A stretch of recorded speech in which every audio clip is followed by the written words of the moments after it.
사람이 어떤 일이든지 간에 그 일을 매일 하고 한 10년 하면은 다 그 일의 전문가가 됩니다. 당연하겠죠. 근데 우리가 여러분 태어나서 가장 많이 한 일이 뭘까요?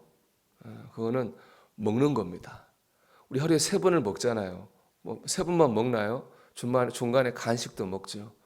우리는 전부 다 씹고 먹는 일에 우리가 다 전문가예요. 그런데 놀라운 건 뭐냐? 우리가 수십 년 이렇게 사용해서 먹는 일의 전문가인데 가끔 혀를 씹을 때가 있다는 겁니다. 이 수십 년 한 일인데도 그걸 잘 못해가지고 혀를 씹지 않습니까? 똑같은 일을 수십 년도 실수를 하는 겁니다. 혀가 내 마음대로 움직이지 않는 거죠. 이것처럼 수십 년 동안 사용한 내 몸도 내 마음대로 안 되는 법입니다. 다른 사람들이 여러분 내 마음대로 될까요? 안 되겠죠. 100% 내 마음에 들까요? 그럴 일 없습니다. 마음에 드는 사람도 있고 마음에 들지 않는 그 사람이 마음에 드는 부분도 있고 들지 않는 부분도 있습니다. 아무리 가족이어도 친한 친구여도 교인이어도 내 마음에 차는 부분도 있고 차지 않고 나를 불편하게 하는 부분도 있을 수밖에 없습니다. 그러므로 가정이나 교회 우리가 이거를 한 공동체로 살아가려고 한다면 그런 마음에 안 드는 부분까지도 참아주고 덮어줘야 됩니다. 그래 우리 가정이나 교회가 공동체가 될 수 있는 거예요. 오늘 말씀 보면 외삼촌 라반과 조카 야곱이 서로 향해서 이렇게 막 불평, 서운한 걸 막 쏟아내고 있습니다. 어제 나눈 것처럼 야곱은 20년 동안 머물던 외삼촌 라반의 집을 떠났습니다. 자기 예산, 자기가 다 챙겨 떠났습니다. 20년 동안 산 외삼촌한테 간다 온다 말 한마디 없이 떠났습니다. 외삼촌 라반이 화가 당연히 났겠죠. 7일 동안 쫓아가 잡았습니다.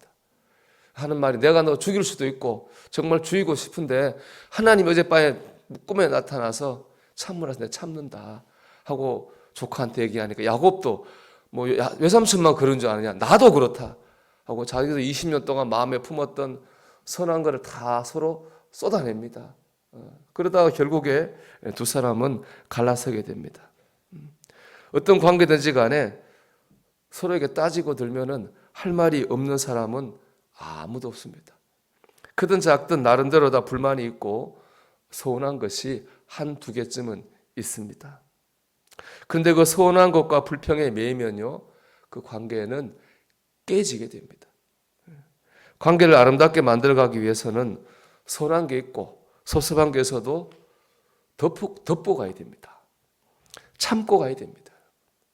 우리 특별히 이 말씀을 가정과 교회라는 공동체에 적용해야 됩니다.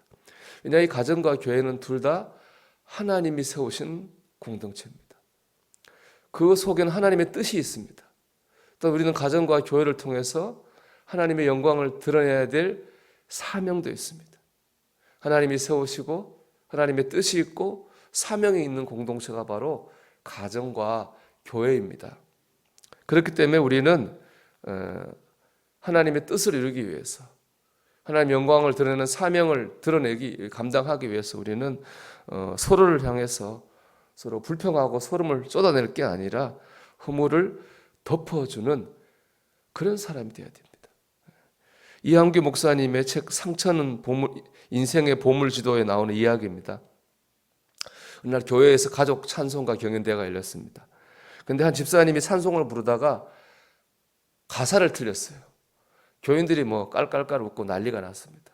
그 집사님 얼굴이 막 파랗게 돼가지고 홍당무가 돼가지고 자리로 돌아갔습니다. 이제 그 다음 이제 목사님 가정 순서입니다. 그런데 찬송가를 부르는데 이번에 목사님도 틀리는 거예요. 목사님이 틀리니까 교인들이 더 크게 웃었겠죠. 더 크게 웃었습니다. 옆에 있던 사모님과 애들은 막 목사님 막 째려보고 막 눈치 주고 그랬습니다. 세월이 흐르고 흘러서 목사님 돌아가셨어요. 네, 목사님 유품을 장로님이 이렇게 정리하는 중에 일기가 나왔답니다. 그 일기 중에 바로 그때 찬송가 경연대회 했을 때 그날의 일기가 있었습니다. 가족 찬송 경연대회가 있었다. 김 집사가 찬송을 부르다 틀려서 교인들이 다 웃었는데 김 집사가 너무 무안해했다. 분위기가 이상해지는 것 같아 다음 차례로 우리 가족이 찬송을 부를 때 나도 일부러 틀려주었다. 교인들은 깔깔대며 웃었다. 그때 슬쩍 김 집사를 보니 목사님도 가사를 틀릴 수 있구나라고 생각하고 안도하는 것 같았다. 오늘도 작은 일로 한 영혼에게 위로를 줄 수 있어서 기쁜 하루였다. 참 아름다운 이야기죠. 여러분, 이것이 사랑입니다. 사랑이 다른 게 아닙니다.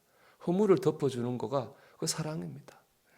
잠언 11장 9절은 말씀합니다. 허물을 덮어주는 자는 사랑을 구하는 자요. 그것을 거듭 말하는 자는 지난 벗을 이간하는 자 아니라. 사랑은 허물을 덮어주는 거예요. 가족을 사랑한다, 교회를 사랑한다, 그건 아주 막연한 게 아닙니다. 내 눈에 안 차도, 내 마음에 안 들어도 그걸 덮어주는 것이 바로 그게 사랑이에요. 그걸 자꾸 얘기하는 건 뭐예요? 그거는 사랑이 아니고 이간질하는 거죠. 여러분, 우리는 이런 사랑을 통해서 하나님의 뜻을 이루는 가정을 세울 수 있고 하나님의 영광을 드러내는 교회를 이루어갈 수가 있습니다. 여러분, 다시 한번 말씀드릴게요. 세상에 완전한 사람이 있나요? 완전한 사람이 없어요.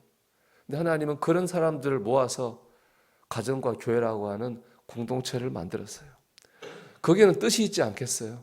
허물투성이 인간들을 모아서 공동체를 만 뜻이 있는 거예요. 그 뜻이 뭐겠어요? 허물을 가리고 서로 섭섭하다, 잘못했다, 지적하고 불평할 게 아니라 그 허물을 덮어서 하나님의 영광과 뜻을 이루어가라는 그런 뜻이 있는 줄 믿습니다. 오늘 그런 뜻을 우리 가정과 교회 가운데에 이루어가는 저와 여러분이 되시기를 주님의 이름으로 축원합니다.